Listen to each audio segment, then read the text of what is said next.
હવે એક નવા ટોપિક તરફ આગળ જઈએ। ટોપિકનું નામ છે ભૂલ સુધારણા નોંધ। ધંધાની અંદર થતા વ્યવહારોને લખતી વખતે જો ભૂલ થાય તો તે સુધારવા માટે જે નોંધ લખવામાં આવે છે તેને ભૂલ સુધારણા નોંધ કહે છે। આમ નોંધ લખતી વખતે અથવા તો પેટા નોંધ લખતી વખતે તમે કોઈ વખત આંકડાની ભૂલ કરી દીધી હોય અથવા તો કોઈ સિદ્ધાંતની ભૂલ કરી હોય તો તે ભૂલ સુધારવા માટે જે નોંધ લખવામાં આવે તેને ભૂલ સુધારણા નોંધ કહે છે। પરીક્ષામાં 1 માર્કમાં અર્થ પૂછાય, ધંધામાં થયેલા આર્થિક વ્યવહારો નોંધતી વખતે જે ભૂલો હિસાબી ચોપડે થઈ હોય તે સુધારવા માટે જે નોંધ કરવામાં આવે તેને ભૂલ સુધારણા નોંધ કહે છે। તો આ પરીક્ષામાં 1 માર્કમાં અર્થ પૂછાય તો બેટા આટલા શબ્દો તમારે લખવા પડે।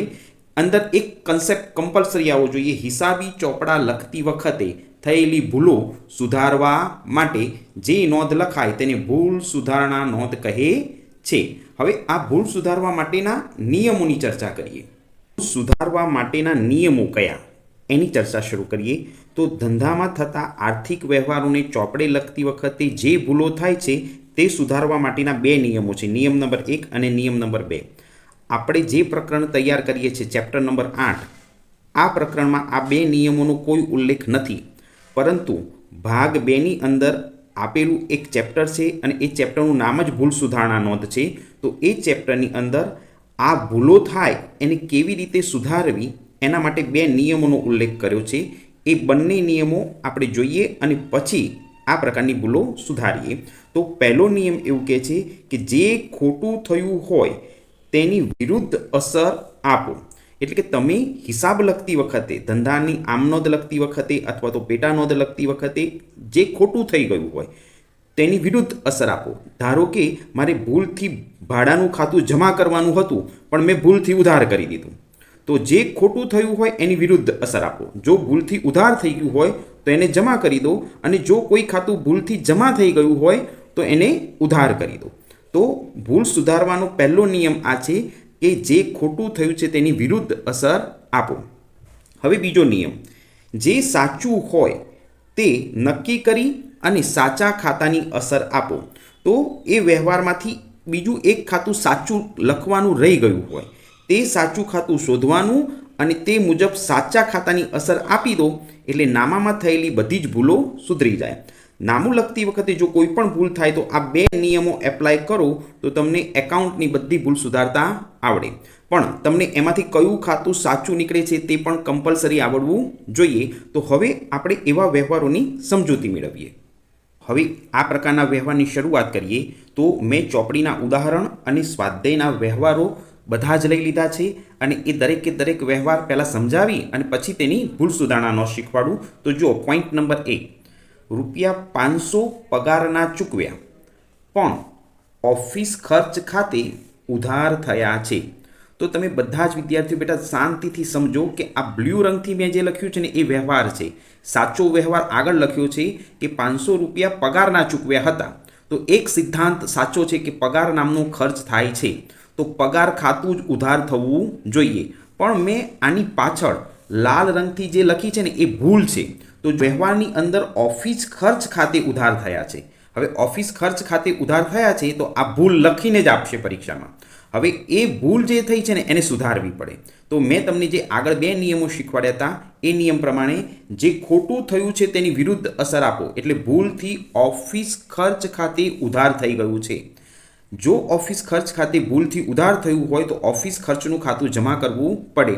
તો જો મેં નીચે ભૂલ સુધારણા નોંધ બનાવી છે એમાં ઓફિસ ખર્ચ ખાતે જમા કરી દીધું, જે ખોટું થયું હતું એની વિરુદ્ધ અસર આપી દીધી, નિયમ નંબર 1 મેં એપ્લાય કરી દીધો। હવે આગળથી વ્યવહારના આગળના સ્ટેપમાંથી કયું સાચું ખાતું ઉધાર થાય છે ને એ શોધી કાઢવાનું। તો આમાં પગાર એ સાચું ખાતું ઉધાર થાય છે તો આમ નોંધ લખવાની, પગાર ખાતે ઉધાર ₹500 તે ઓફિસ ખર્ચ ખાતે જમા ₹500।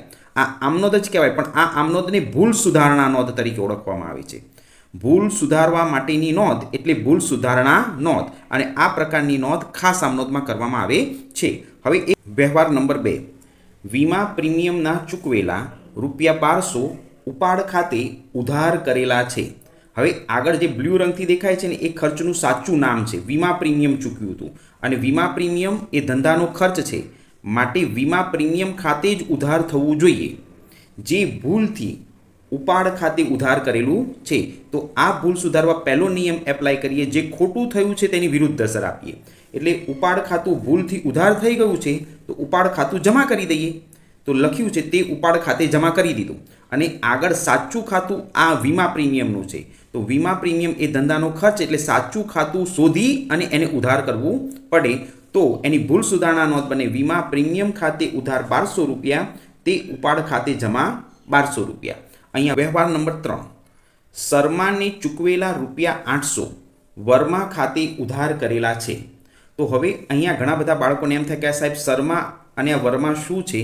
તો બેટા આ શર્મા અને એ વર્મા એ એક કોઈ વ્યક્તિની સરનેમો છે. એક શર્મા નામનો વ્યક્તિ છે અને એક વર્મા નામનો વ્યક્તિ છે.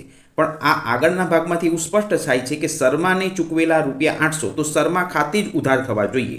પણ પાછળ ભૂલથી લખી દીધું છે વર્મા ખાતે ઉધાર થયા છે. તો જે ખોટું થયું છે તેની વિરુદ્ધ અસર આપીએ. એટલે વર્મા ખાતું ભૂલથી ઉધાર થઈ ગયું છે તો વર્મા ખાતું જમા કરી દેવાનું. અને સાચું ખાતું આગળથી શર્મા છે તો શર્મા ખાતે ઉધાર 800 રૂપિયા, તે વર્મા ખાતે જમા 800 રૂપિયા. આ એની ભૂલ સુધારણા નોંધ કહેવાય. 4ની શરૂઆત કરીએ. ઉપદેશના અગાઉ માંડી વાળેલ ગાલખાદના રૂપિયા 1000 પરત મળેલા છે. હવે આપણે ઉપદેશને અગાઉ રૂપિયા આપ્યા હશે અને એ આપણને આપી નહીં શક્યો હોય, એટલે એ રકમ આપણે માડી વાળી હતી ગાલખાદ તરીકે. પરંતુ ભવિષ્યમાં એની પરિસ્થિતિ સુધરતા એને આપણને 1000 રૂપિયા પરત કર્યા. તો આ રકમને ગાલખાદ પરત કહેવાય. અને આના માટે સાચું ખાતું ગાલખાદ પરત ખાતું નીકળે. અને ગાલખાદ પરત ખાતું હંમેશા જમા થાય. ગાલખાદ પરત ખાતું હંમેશા શું થાય? જમા થાય. પણ ભૂલથી, જો મેં લાલ રંગથી આ પાછળ ભૂલ લખી છે, પણ ભૂલથી જે ઉપદેશ ખાતે જમા કરી દીધા છે. આ ચોપડીનો જ વ્યવહાર છે. આ ઉપદેશ એક વ્યક્તિનું નામ છે અને આ રકમ ગાલખાદ પરત ખાતે જમા થવી જોઈએ, પણ ઉપદેશ ખાતે જમા થઈ ગઈ છે. તો આ ભૂલ સુધારવા ઉપદેશ ખાતું ઉધાર કરી દેવાનું. જે ખોટું થયું છે તેની વિરુદ્ધ અસર આપવાની. એટલે ઉપદેશ ખાતે ઉધાર 1000 રૂપિયા અને આગળથી સાચું ખાતું નીકળે ગાલખાદ પરત ખાતું, તો તે ગાલખાદ પરત ખાતે જમા 1000 રૂપિયા. આ એની ભૂલ સુધારણા તૈયાર. વ્યવહાર નંબર 5ની શરૂઆત કરીએ. રૂપિયા 2000ના યંત્રની ખરીદીની નોંધ ખરીદ ખાતે થઈ છે. હવે બેટા આ ટોપિકને બહુ શાંતિથી સમજવાનો છે. મેં અહીંયા પાછળ લાલ રંગથી ખરીદ ખાતે થઈ છે એવું તો લખ્યું છે, પણ અહીંયા ઉધાર થઈ છે કે જમા થઈ છે એવું લખ્યું નથી. પરીક્ષામાં પણ ઘણી વખત આ રીતે પૂછાય છે. તો અહીંયા આગળ આપણે એક સ્ટેપ યાદ રાખીને ઘરેથી જવાનું કે ખરીદ ખાતું હંમેશા ઉધાર થયું હશે. તો અહીંયા ખરીદ ખાતે ઉધાર થયું છે એમ માનીને આ પોઈન્ટ ગણવાનું. ખરીદ ખાતે શું થયું છે તે લખ્યું નથી, માટે આપણે માની લેવાનું કે ખરીદ ખાતું ઉધાર જ થયું હશે. તો જો ભૂલથી ખરીદ ખાતું ઉધાર થયું હોય ને, તો ભૂલ સુધારણા નોંધ લખતી વખતે ખરીદ ખાતું જમા કરવું પડે. તો જો મેં ભૂલ સુધારણા નોંધમાં ખરીદ ખાતે જમા કરી દીધા 2000. હવે બેટા આગળથી આમાંથી એક સાચું ખાતું જે ઉધાર થતું હોય ને એ શોધવું પડે. અહીંયા આગળ ઉધાર થતું હોય એવું ખાતું યંત્ર દેખાય છે, કારણ કે યંત્ર ધંધામાં આવે છે અને યંત્ર આવે તો યંત્ર ખાતે ઉધાર થાય. તો એની આમ નોંધ બનાવતી વખતે, એટલે એની ભૂલ સુધારણા નોંધ બનાવતી વખતે યંત્ર ખાતે ઉધાર 2000 રૂપિયા, તે ખરીદ ખાતે જમા 2000 રૂપિયા. અહીંયા પોઈન્ટ નંબર 5ની આમ નોંધ પૂરી થાય છે. એક નવા ટોપિક તરફ આગળ જઈએ. વ્યવહારની અંદર રેણુકા પાસેથી મળેલ રૂપિયા 700ની નોંધ ભૂમિકા ખાતે કરેલી છે. પણ ભૂમિકા ખાતે ઉધાર કરેલી છે કે જમા કરેલી છે એ વ્યવહારમાં લખેલું નથી. તો તમારે એ આગળ જે સ્ટેપ લખેલું છે ને એમાંથી સાચું ખાતું શોધી કાઢવાનું. આ પ્રકારની ભૂલ સુધારવી હોય તો તમારે આગળથી એક સાચું ખાતું શોધી કાઢવાનું અને પછી ભૂલ સુધારવાની કોશિશ કરવાની. તો જો રેણુકા પાસેથી મળેલ રૂપિયા 700, તો રેણુકા આપણને લાભ આપનાર છે. આપણને આ 700 રૂપિયા આપનાર કોણ છે? રેણુકા. રેણુકા લાભ આપનાર હોય તો રેણુકાનું ખાતું જમા થવું જોઈએ. આ સાચું ખાતું રેણુકાનું જમા થવું જોઈએ. તો ઓટોમેટિક આમનો તૈયાર થઈ જશે. રેણુકા ખાતું જમા થવું જોઈએ. જો મેં રેણુકા ખાતું જમા કરેલું છે, તો બીજું કયું ખાતું નીકળ્યું? ભૂમિકા. તો આમનો જ બની ગઈ ભૂમિકા ખાતે ઉધાર 700 રૂપિયા, તે રેણુકા ખાતે જમા 700 રૂપિયા. આ એની ભૂલ સુધારણા નોંધ કહેવાય. હવે આ ટોપિકનો એક છેલ્લો વ્યવહાર. મજૂરીના રૂપિયા 2000 ચૂકવેલ જે ભાડા ખાતે નોંધેલા છે. હવે પાછળ ભાડા ખાતે નોંધેલા છે પણ ઉધાર કર્યા છે કે જમા કર્યા છે નથી લખ્યું. તો આ પ્રકારના વ્યવહારની અંદર આગળથી નિર્ણય લેવાનો કે કયા ખાતે ઉધાર થવા જોઈએ કે જમા થવા જોઈએ. તો આગળના સ્ટેપમાં મજૂરી નામનો ખર્ચ લખ્યો છે. તો યાદ રાખો, સિદ્ધાંત એવું કહે છે ખર્ચ થાય તો ઉધાર કરો. મજૂરીના ચૂકવ્યા હોય તો મજૂરી ખાતે તો ઉધાર થવું જ જોઈએ. તો ભૂલ સુધારણા નોંધમાં જો મજૂરી ખાતું મેં ઉધાર કરી દીધું 2000 રૂપિયા, અને પાછળ બીજું કયું ખાતું લખ્યું છે? ભાડા ખાતું. તો ભાડા ખાતું જમા કરી દીધું. તો આ એની ભૂલ સુધારણા નોંધ તૈયાર થઈ ગઈ કે મજૂરી ખાતે ઉધાર 2000 રૂપિયા, તે ભાડા ખાતે જમા 2000 રૂપિયા. તો અહીંયા આગળ આ ભૂલ સુધારણાનો ટોપિક પૂરો થાય છે. હવે એક નવા ટોપિક તરફ આગળ જઈએ. ટોપિકનું નામ છે આખર નોંધ. આખર નોંધ એટલે ક્લોઝિંગ એન્ટ્રી. હિસાબી વર્ષના અંતે જે નોંધ લખવામાં આવે તેને આખર નોંધ કહેવાય. તો આપણા દેશમાં, ભારત દેશમાં ધંધાનું હિસાબી વર્ષ અથવા તો એનું નાણાકીય વર્ષ કયું છે તે તમે બધા જાણતા હશો. ભારત દેશની અંદર 1/4થી હિસાબો લખવાના શરૂ થાય છે અને 31/3 રોજ હિસાબો લખવાના બંધ થાય છે. તો ભારતમાં 1/4/2023થી વર્ષ શરૂ થયું હોય તો તે વર્ષનો છેલ્લો દિવસ 31/3/2024 હોય છે. આ 12 મહિનાનો સમય છે અને આ 12 મહિનાનો સમય પૂરો થાય એટલે 31/3/2024ના રોજ ધંધાના અમુક ખાતા બંધ કરવા માટે જે નોંધ લખાય તેને આખર નોંધ કહે છે. તો હવે આ આખર નોંધનો અર્થ સમજીએ અને પછી એના નિયમો સમજીએ. આખર નોંધનો અર્થ. હવે પરીક્ષામાં 1 માર્કમાં પ્રશ્ન પૂછાય આખર નોંધ એટલે શું? તો તમારે બેટા આટલા શબ્દો કમ્પલસરી લખવાના. હિસાબી વર્ષના અંતે ખાતા બંધ કરવા માટે જે નોંધ લખવામાં આવે તેને આખર નોંધ કહે છે. કમ્પલસરી બેટા, હિસાબી વર્ષના અંતે ખાતા બંધ કરવા માટે આ શબ્દ કમ્પલસરી આવવો જોઈએ. ખાતા બંધ કરવા માટે જે નોંધ લખવામાં આવે છે તેને આખર નોંધ કહે છે. તો આ અર્થ એનો પૂરો થયો. હવે એના નિયમો સમજીએ. ખાતું બંધ કરવાના નિયમો કયા? આપણા ધંધાની અંદર જે ખાતા ખોલવામાં આવે છે તે ખાતા બંધ કરવાના નિયમો કયા? તો એના 2 નિયમો છે. જો દરેક બાળકને આ 2 નિયમો આવડી જાય ને તો એને કોઈ પણ ખાતું બંધ કરતા આવડે. ખાતું બંધ કરતા આવડે. હવે એનો નિયમ નંબર 1, જો ખાતું ઉધાર બાકી દર્શાવતું હોય તો તે ખાતું બંધ કરવા તે ખાતાને જમા કરો. આ નિયમ એવું કહે છે કે તમે આમનોંધ લખતી વખતે જો તે ખાતું ઉધાર કર્યું હોય તો તે ઉધાર બાકી બતાવે, અને એ ખાતું બંધ કરવું હોય તો તે ખાતાને તમે જમા કરી દો તો એ ખાતું બંધ થઈ જાય. અને જો કોઈ ખાતું જમા બાકી દર્શાવતું હોય, એટલે કે આમનોંધ લખતી વખતે એ જમા થયું હોય અને એ ખાતું તમારે બંધ કરવું હોય તો તે ખાતાને તમારે ઉધાર કરવું પડે. તો આમનોંધ લખતી વખતે કોઈ ખાતું જમા થયું છે, હવે એને બંધ કરવું છે તો મારે એને ઉધાર કરી દેવાનું.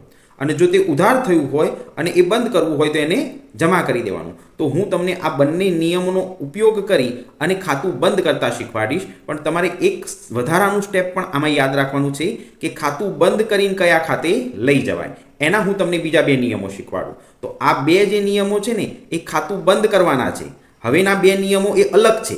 તો આ બંને સ્ટેપ તમારે એક સાથે તૈયાર કરવા પડે. ચલો, હવે આ ટોપિક શીખવો હોય તો આ એના મોસ્ટ આઈએમપી નિયમો છે. આઈએમપી, હું, મમ્મી અને પપ્પા, આ આઈએમપી નિયમો તમારે સવારે, બપોરે અને સાંજે 3 ટાઈમ દવા તરીકે લઈ લેવાના. તો જ તમને આ ટોપિક આવડશે. તો મારો પહેલો નિયમ છે, માલને લગતા ખાતા અને માલની ખરીદીને લગતા ખર્ચના ખાતા બંધ કરી વેપાર ખાતે લઈ જવાય. કયું ખાતું બંધ કરી કયા ખાતે લઈ જવાય એનો નિયમ છે. તો માલને લગતા ખાતા હોય કે માલની ખરીદીને લગતા ખર્ચના ખાતા હોય, એ બંધ કરીને તમારે કયા ખાતે લઈ જવા પડે? વેપાર ખાતે લઈ જવા પડે. આ નિયમ બેટા તમારે લખી અને તૈયાર કરવો પડે. 2 વાર, 5 વાર, 10 વખત લખો અને તૈયાર કરો કે જો માલને લગતું ખાતું હોય અથવા તો માલની ખરીદીને લગતા ખર્ચનું ખાતું હોય તો બંધ કરીને વેપાર ખાતે લઈ જાઓ. બંધ કરીને કયા ખાતે લઈ જાઓ? વેપાર ખાતે. આ પહેલો નિયમ પૂરો થયો. હવે માલને લગતા ખાતા કયા છે તેના નામ સમજીએ અને એક ખાતા કઈ બાકી બતાવે છે તે સમજી લઈએ તો આપણને આમનોંધ લખવામાં મુશ્કેલી ન પડે. તો દરેક વિદ્યાર્થીઓ હું આ માલને લગતા ખાતાના નામ શીખવાડું છું. તો પહેલું ખાતું ખરીદ ખાતું. વેપારી જે ચીજ વસ્તુનો વેપાર કરતો હોય અને તેની ખરીદી કરે તો ખરીદ ખાતું ખોલે. તો ખરીદ ખાતું આમનોંધ લખતી વખતે ઉધાર થયું હોય એટલે ઉધાર બાકી બતાવે. વેચાણ ખાતું તો જમા બાકી બતાવે. સેકન્ડ નંબરનો મુદ્દો છે વેચાણ ખાતું. માલ વેચીએ તો જાય તો એની જમા બાકી હોય. ખરીદ પરત ખાતું, ખરીદેલો માલ પરત થાય તો ખરીદ પરત ખાતું પણ જમા બાકી બતાવે. અને 4 નંબર વેચાણ પરત ખાતું, તો એ પણ ઉધાર બાકી બતાવે. તો કયા માલને લગતા ખાતા છે એના નામ શીખવાડ. તો માલને લગતા આ 4 ખાતા છે ને, આ 4 ખાતા બંધ કરીને વેપાર ખાતે જાય. આટલો નિયમ તમે યાદ રાખજો. 4 ખાતા જે મેં શીખવાડ્યા અત્યારે તે બંધ કરીને વેપાર ખાતે લઈ જવાય. તે ઉપરાંત ખરીદીને લગતા ખર્ચના નામ પણ શીખી લઈએ અને આ ખર્ચના ખાતા બંધ કરીને વેપાર ખાતે લઈ જવાય. આપણે જે ચીજ વસ્તુનો વેપાર કરીએ છીએ તે ચીજ વસ્તુ ખરીદવા માટે જે ખર્ચ થાય તેને ખરીદીને લગતો ખર્ચ કહેવાય. દાખલા તરીકે આપણે આપણા ધંધાનો માલ મંગાવીએ અને એ માલ લાવવા માટે ટેમ્પાનું જે ભાડું થાય તેને આવક માલ ગાડા ભાડું કહેવાય. આવક માલ ગાડા ભાડું એ ધંધાનો ખર્ચ છે, એટલે એની ઉધાર બાકી હોય. આ બ્રેકેટ તમારે દરેકે યાદ રાખવું પડશે. અને એ માલ ઉતારવા માટે જે મજૂર રાખ્યો હોય તે મજૂરને ચૂકવવી પડતી મજૂરી પણ ધંધાનો ખર્ચ છે અને એની પણ ઉધાર બાકી હોય. તો આ 2 ખાતા જે મેં અહીં લખ્યા છે તે માલની ખરીદીને લગતા ખર્ચા છે. આ સિવાયના ઘણા બધા ખર્ચ છે પણ એ બધા ભાગ 2માં આવશે. તો આ ચેપ્ટરની અંદર આ 2 ખર્ચના નામ યાદ રાખજો કે આ 2 ખર્ચનું ખાતું જો પરીક્ષામાં પૂછાય તો આ બંને ખાતા બંધ કરીને વેપાર ખાતે લઈ જવાય. તો આ મારો પહેલો નિયમ અહીં પૂરો થયો. કયા ખાતા બંધ કરીને વેપાર ખાતે લઈ જવાય તેનો નિયમ પણ શીખવાડ્યો અને તેના ખાતા પણ બતાવ્યા. હવે નિયમ નંબર 2 સમજાય. હવે નિયમ નંબર 2ની શરૂઆત કરીએ કે ધંધામાં ઉપજના ખાતા, ઉપજ એટલે આવકના ખાતા અને ખરીદી સિવાયના ખર્ચના ખાતા, માલ ખરીદવા પાછળ જે ખર્ચ થાય તે સિવાયના અન્ય ખર્ચના ખાતા બંધ કરી નફા નુકસાન ખાતે લઈ જવાય. કયા ખાતે લઈ જવાય? નફા નુકસાન ખાતે. પેલું આગળ જે ખાતું હતું એ વેપાર ખાતું હતું. હવે આ ખાતાનું નામ છે નફા નુકસાન ખાતે લઈ જવાય. હવે એવા આવકના ખાતાના નામ અને ખર્ચના ખાતાના નામ જોઈ લઈએ. તો ખર્ચના નામ યાદ રાખજો બેટા. ખર્ચના ખાતા બંધ કરી નફા નુકસાન ખાતે લઈ જવાય. પણ આને ખરીદી સાથે કોઈ સંબંધ હોતો નથી. એવું પગારનું ખાતું આપે પરીક્ષામાં તો આ ખાતું બંધ કરી નફા નુકસાન ખાતે લઈ જવાય. વ્યાજનું ખાતું નફા નુકસાન ખાતે, જાહેરાત ખર્ચનું ખાતું પણ નફા નુકસાન ખાતે લઈ જવાય. આ આવક કે ઉપજના ખાતા તો મળેલ વ્યાજનું ખાતું, પછી ડિવિડન્ડનું ખાતું, ડિવિડન્ડ પણ ધંધાની આવક છે માટે આ બંને પ્રકારના ખાતા બંધ કરી અને નફા નુકસાન ખાતે લઈ જવાય. તો મેં આમાં 2 સ્ટેપ શીખવાડ્યા, વેપાર ખાતે અને નફા નુકસાન ખાતે. તો ખર્ચના અને આવકના ખાતા બંધ કરી નફા નુકસાન ખાતે લઈ જવાય અને માલને લગતા ખર્ચા અને માલને લગતા ખાતા બંધ કરીને વેપાર ખાતે લઈ જવાય. હવે આ પ્રકારના વ્યવહારો અને એની આમ નોંધ સમજીએ. હવે વિદ્યાર્થી મિત્રો, ખાતા બંધ કરવા માટે ચોપડીના 200 નંબરના પેજ ઉપરથી એક 9 નંબરના દાખલાની રકમ બતાવું. આપણે આ બધા જ મુદ્દાઓનો અભ્યાસ કરીશું. તમે દરેક જણ એની સૂચના શાંતિથી જુઓ. નીચેના ખાતા બંધ કરવાની નોંધ લખો. હવે પરીક્ષાની અંદર જ્યારે આ પ્રકારની સૂચના આપેલી હોય, નીચેના ખાતા બંધ કરવાની નોંધ એટલે આખર નોંધ. આ 1 થી 9 ખાતા કેવી રીતે બંધ કરવા તે હું એક પછી એક સ્ટેપ બાય સ્ટેપ સમજાવું. હવે પોઈન્ટ નંબર 1ની શરૂઆત કરીએ. ખરીદ ખાતું ₹5000ની બાકી દર્શાવે છે. આ ખાતું બંધ કરવાની નોંધ લખો. ખાતું બંધ કરવાની નોંધ એટલે આખર નોંધ. હવે બેટા હું જે બોલું છું ને એ તમે શાંતિથી સમજજો. ખરીદ ખાતું એ આમનોંધ લખતી વખતે ઉધાર થયું હોય એટલે ખરીદ ખાતું ઉધાર 5000ની બાકી બતાવે છે. હવે આ ખાતું બંધ કરીને વેપાર ખાતે લઈ જવાય. સિદ્ધાંત યાદ રાખજો. ખરીદ ખાતું બંધ કરી વેપાર ખાતે લઈ જવાય અને ખરીદ ખાતું ઉધાર થયું હોય તો તેની આખર નોંધ લખતી વખતે ખરીદ ખાતું જમા કરવું પડે. જો અમે ખરીદ ખાતું જમા કર્યું અને આ સિદ્ધાંત છે ખરીદ ખાતું બંધ કરીને વેપાર ખાતે લઈ જવાય એટલે એની આખર નોંધ બને વેપાર ખાતે ઉધાર ₹5000 તે ખરીદ ખાતે જમા ₹5000. તો હવે આવો એક બીજો ટોપિક સમજીએ.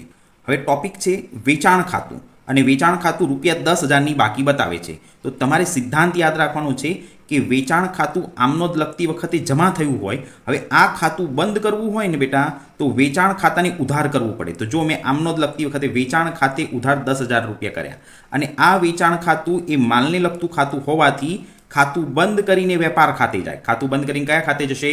વેપાર ખાતે. એટલે વેચાણ ખાતે ઉધાર ₹10,000 તે વેપાર ખાતે જમા ₹10,000. ચલો હવે આગળ ત્રીજો ટોપિક તૈયાર કરીએ. ટોપિક નંબર 3ની શરૂઆત કરીએ. ખરીદ પરત ખાતું ₹2,000 બાકી દર્શાવે છે. હવે આ યાદ રાખવાનું છે, ખરીદ પરત ખાતું હંમેશા જમા થયું હોય. આ ખાતું બંધ કરવું હોય ને તો ખરીદ પરત ખાતે ઉધાર કરવું પડે અને ખરીદ પરત ખાતું એ માલને લગતું ખાતું હોવાથી એ વેપાર ખાતે જઈને બંધ થાય. એટલે એની આખર નોંધ આ રીતે બને કે ખરીદ પરત ખાતે ઉધાર ₹2,000 તે વેપાર ખાતે જમા 2000 રૂપિયા. આ એની આખર નોંધ કહેવાય. હવે ટોપિક નંબર 4 તરફ જઈએ. નંબર 4, વેચાણ પરત ખાતું રૂપિયા 3000ની બાકી બતાવે છે. હવે ખાતું બંધ કરવાની નોંધ લખવી છે. તો યાદ રાખવાનું બેટા, વેચાણ પરત ખાતું હંમેશા ઉધાર બાકી હોય. હંમેશા કઈ બાકી હોય? ઉધાર. હવે ખાતું બંધ કરવું હોય ને તો ઉધાર હોય તો તમારે જમા કરવું પડે. ઉધાર હોય તો તમારે શું કરવું પડે? જમા. તો વેચાણ પરત ખાતું જમા થાય. અને યાદ રાખવાનું કે આ ખાતું માલને લગતું ખાતું હોવાથી એ ખાતું બંધ કરીને વેપાર ખાતે જાય. એટલે એની આખર નોંધ બને વેપાર ખાતે ઉધાર 3000 રૂપિયા તે વેચાણ પરત ખાતે જમા 3000 રૂપિયા. તો મેં આ જે 4 ટોપિક ભણાયા એ 4 ટોપિક એ માલને લગતા ખાતા હતા અને આ બધા જ ખાતા બંધ કરીને વેપાર ખાતે જાય. હવે માલની ખરીદીને લગતા ખર્ચના ટોપિક ભણીએ.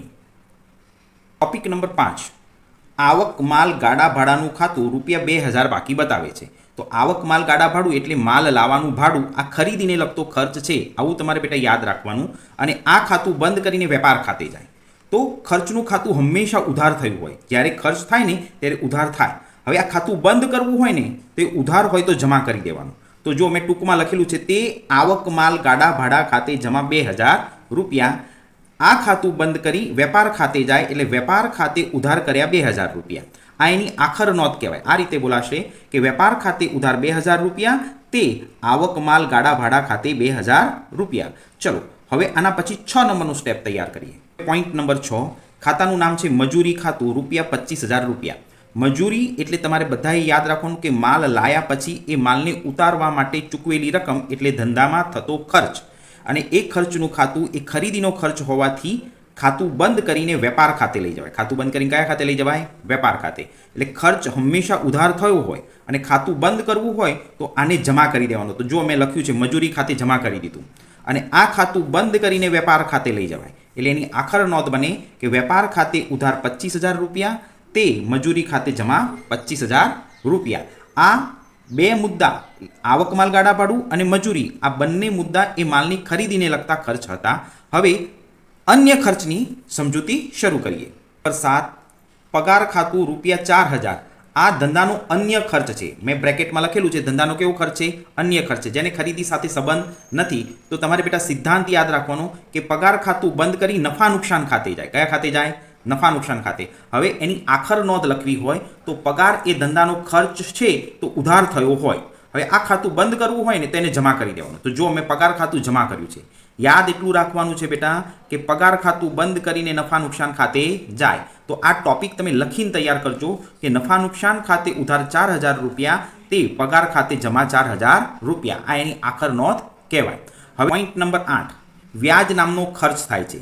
વ્યાજ નામનો ખર્ચ રૂપિયા 1000 છે, જે ધંધાનો અન્ય ખર્ચ કહેવાય. અને યાદ રાખવાનું અન્ય ખર્ચના ખાતા બંધ કરી નફા નુકસાન ખાતે જાય. તો જો વ્યાજ એ ખર્ચ ઉધાર બાકી હોય ને તો જો એને મેં જમા કરી દીધો અને આ ખાતું બંધ કરી નફા નુકસાન ખાતે જાય તો આની આખર નોંધ બને નફા નુકસાન ખાતે ઉધાર 1000 રૂપિયા તે વ્યાજ ખર્ચ ખાતે જમા 1000 રૂપિયા.